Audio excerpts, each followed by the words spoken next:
Hello, everyone. Welcome to the show. I'm very excited to be joined today by Robert Barber, who is the founder of CEO for Life Academy, and he's also a best-selling author.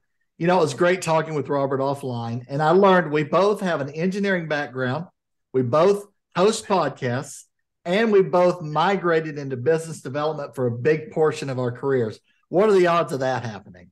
No, yeah, just the fact the engineering side, right? So you don't run into a whole lot of engineers that deviate from engineering, right? I mean, they either stay in engineering as a discipline or a skill, or they move into management, but they stay inside an organization. They don't normally venture out, which is, interesting in itself. So Absolutely. Well, I learned kind of early on in my career, I liked business development and sort of migrated in that way. And so we're going to be talking about today rising stars versus talent crisis, how emerging leaders are conquering the war on talent.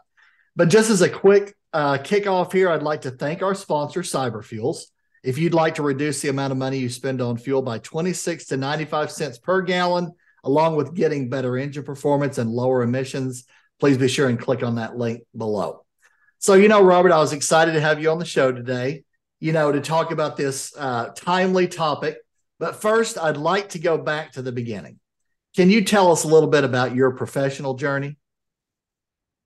sure. And, it really ties into where I'm at today, into what I do. And I think we can all say that, right? I mean, there's a story that's woven for all of us that hopefully we're blending that into what we're doing every day. So my degree is an engineer, never really knew what I wanted to do, but was good at math. So I went into engineering. Uh, Within 3 years of being an engineer for a national energy company, I realized engineering was not for me. It's not what I wanted to do long term. I interviewed for a recruiting job in human resources because I thought that would be fun at the time. And I was looking for something different to do. And so actually I interviewed for it, and the director of human resources at the time who interviewed me actually looked right at me and said, engineers never make good human resources people. And I was like, oh, okay, whatever that means. And so I didn't get that job, but literally within a month, they another role came open. They came back to me. I fell into that role. I fell in love with human resources. I did HR from a leadership standpoint and labor relations. I helped lead a separate part of the company, growing from 2 states to 26 states. We had a couple thousand employees, just experienced all that growth, led the HR function in that, really loved it. But at the same time, I had a feeling that I wanted to do something different, and I wanted to take some risks. I was still young enough at the time where I could really screw things up and still go back and do a W-2 job. So I decided I wanted to own my own business. I got into commercial real estate in 2006. And in 2008, I was broke by that time because of the crash in the real Oh, estate market. So yeah, that was an right. interesting time. But Yeah. yeah, but with pressure comes opportunity. And, I think we're going to be getting into those moments again when we start talking about the market and talent. But with pressure came an opportunity. I found a really incredible business partner. And after that, we started 3 successful real estate ventures. The last one we had grown it to 225 1099 advisors. And the year I exited the company to jump back into doing leadership and development and consulting, we did 900 million in transactions that year, in that year alone. And so 13 offices. And so it was a great experience. But really, and what I learned was my real passion was still concrete back into what I was doing in HR, which was I was pouring into these 225 advisors every day on how to lead their business, how to be the CEO of their business, even though they may only be a business of two people, right?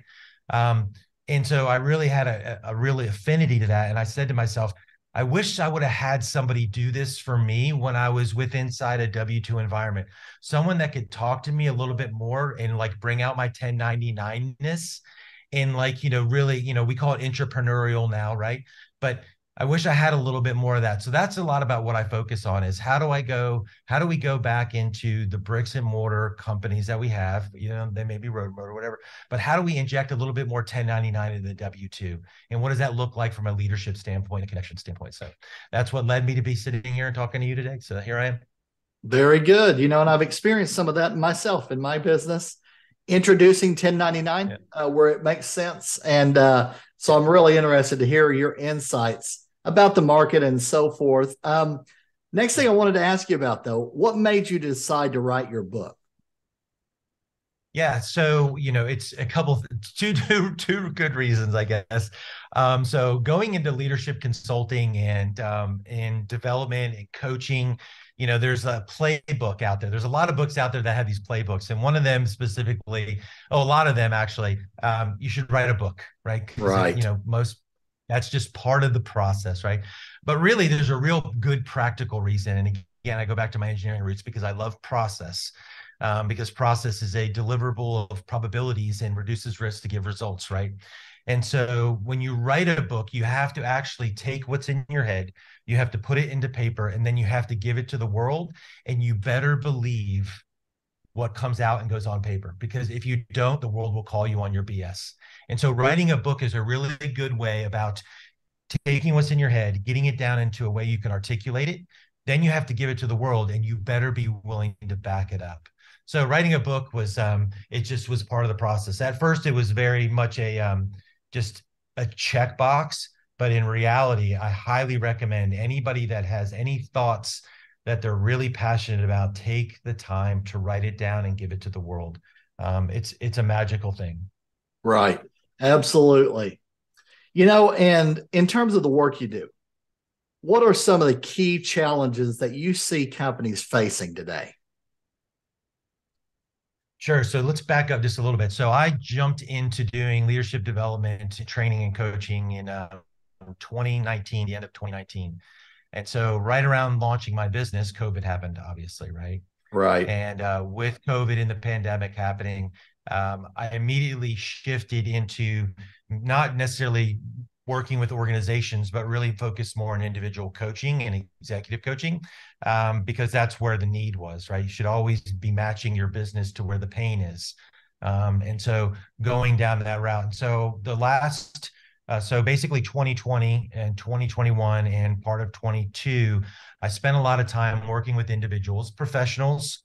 Some of them were executives, some were individual business owners, doctors, attorneys, like I said, C-suites, working with these individuals. And what I began to see in that process of coaching them and working with them was I began to see a couple different areas that were coming out, and it was all related to talent.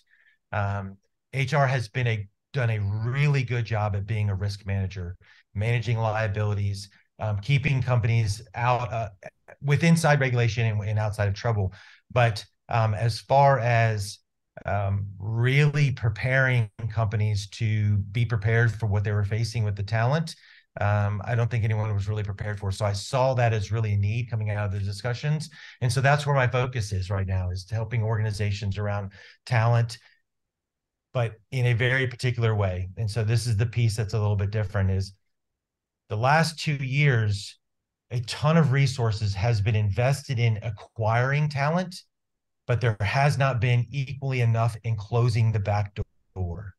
And what I mean by that is there's this great rush to get in as much talent as possible, but there's not a lot of focus on what are we doing to keep people inside the organizations that we have. And it really comes down to this, Andy, is that people join great companies, but they leave for poor leadership. And so if you don't have a real designed process and model around your leadership, you're just going to have a back door that's open, and you're going to just keep trying to shove water in a bucket with with a hole at the bottom. Right. Right. Absolutely. So, in terms of that, what are some of the keys to closing that door, closing the gaps? Well, I've been lucky enough, I guess, in our connection is that I'm located in Chattanooga, Tennessee, and it is a hub for logistics in 3PL, right? Anything Yes. having to do with transportation, having to do with trucking, having to do with SaaS, having to do with just the entire logistics industry. There's a great hub here in Chattanooga. So Mhm. I've had lots of time to spend with 3PL and logistics and transportation companies in their leadership. And one thing that I've in particular see, and this is, let's just talk to your audience around the trucking side of things, is that you're moving so fast and you're growing so fast and trying to scale and capture market, that you're taking individual contributors and subject matter experts, and they're so good and they're such high performers that you believe that makes them a good leader. without giving them really a model to work from. And I'm seeing across the board a lot of acceleration of individual contributors and subject matter experts into leadership roles, and they're just not prepared. And the organizations don't have a foundation of which to give these people to lead from. And so, that's definitely been something that's definitely at the forefront. Absolutely. Yep. You got to know how to lead and what's expected. I believe that's a big problem that I've seen over the years in roles that I've had. Just what are the expectations? How do I get to the next level? How do I bring people up under me to the next level? I think that's been a gap for a lot of companies. In terms of success, what are two or three key things executives should know in order to thrive in the current environment? Sure. And this will tag a little bit onto, what you were talking about just now is like, let me ask you, Andy, when you were given a leadership role, were you given a model to work from by your organization? Were you given like, these are the 5 pillars? These are the things that we do that make a good leader. These are the levels of expectations we have in those areas. And this is how we measure what it looks like. And here's our SOP or our process in order to follow in these particular areas. Were you handed a foundational model to work from, or were you basically given a set of metrics?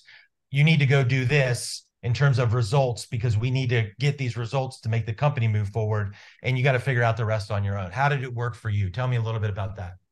Yeah. So it was, here's some metrics of what we want you to do, and you go figure it out basically from there. And it's been that way in Right. multiple different roles. Just Right. here are the numbers we need. No guidance as to, Yeah. I'll just give you an example. I was in a contract negotiations role in IT, and they had a certain expectations on contract renewals and reductions and so forth. I needed to work with certain people in other departments in order to get certain things done, but there was no guidance on that. In fact, when I went there the first couple of times, they were like, no, we don't do that. I said, well, doesn't the company want to save money? Yes. Okay, well, in order to do that, we need to work together and do some things here. And there was no structure. It was like pushing a rock up a hill in the first probably Sure. year and a half.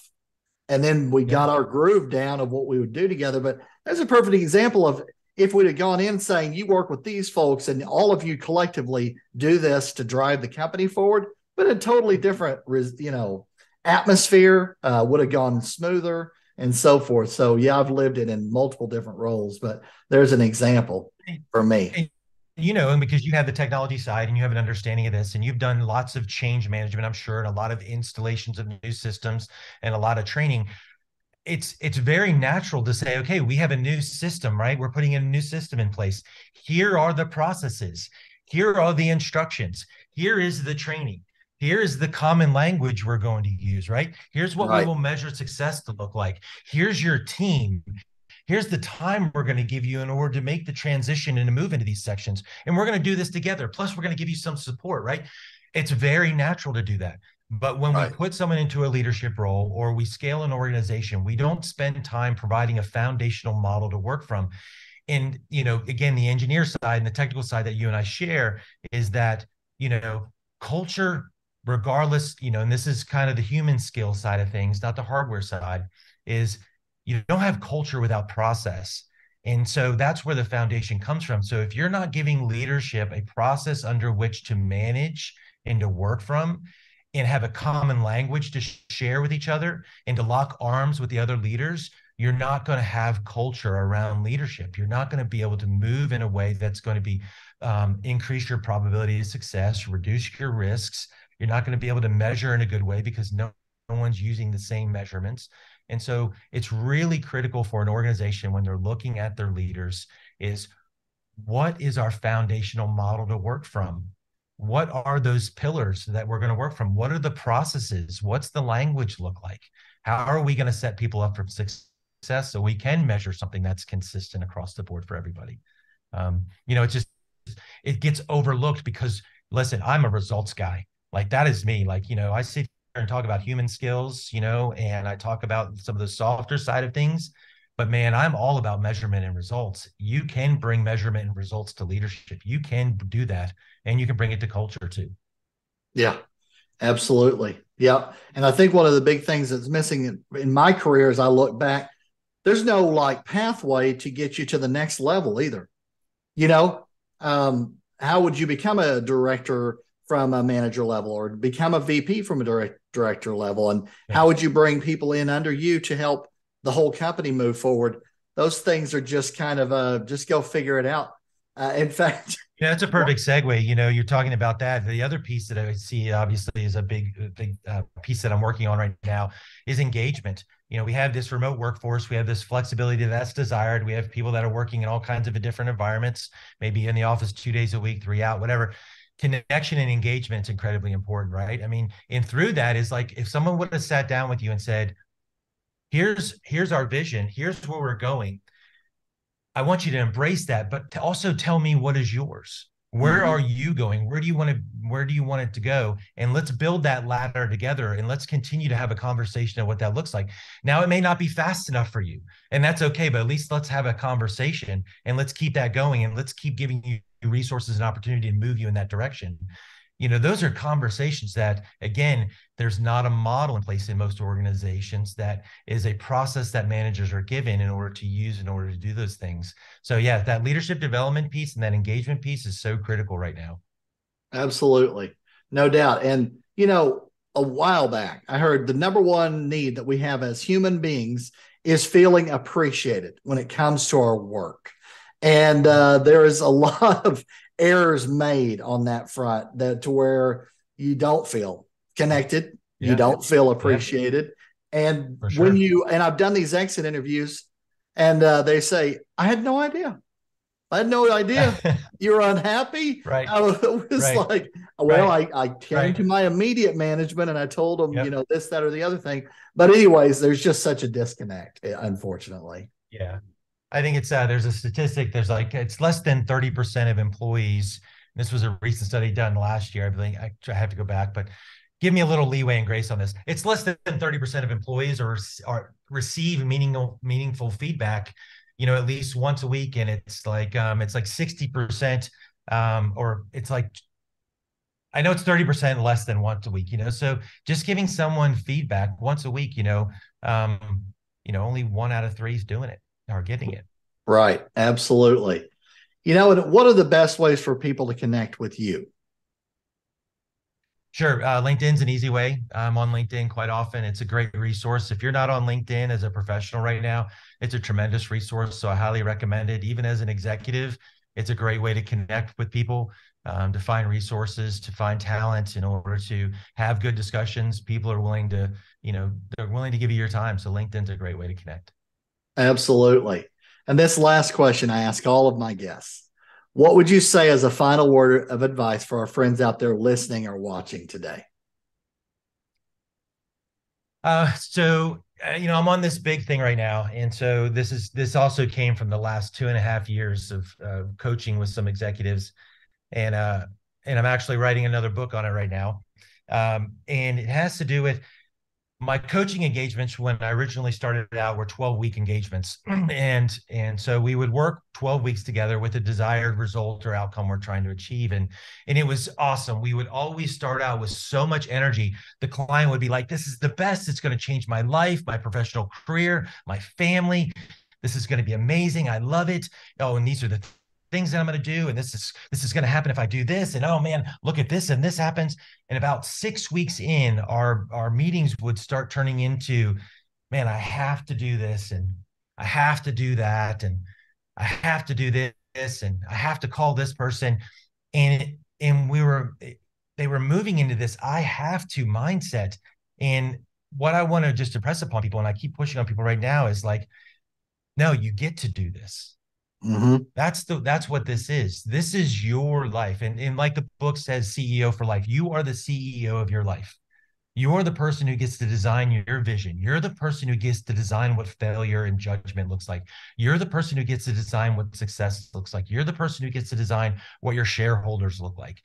You're the person who gets to do this. It's not an I have to. The moment you start hearing yourself say I have to, you've lost.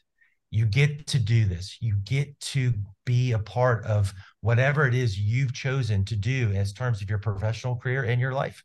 So I would have to say that the I get to mindset versus I have to mindset, be very wary of saying I have to in your life. Right. Absolutely. No doubt. Great advice. And really appreciate you coming on the show, Robert, and sharing these insights for success. So thanks again for coming on with me. Sure, absolutely. And that's going to do it for this episode. Thanks for listening or watching, everybody. And we will see you again soon. Take care. Bye-bye.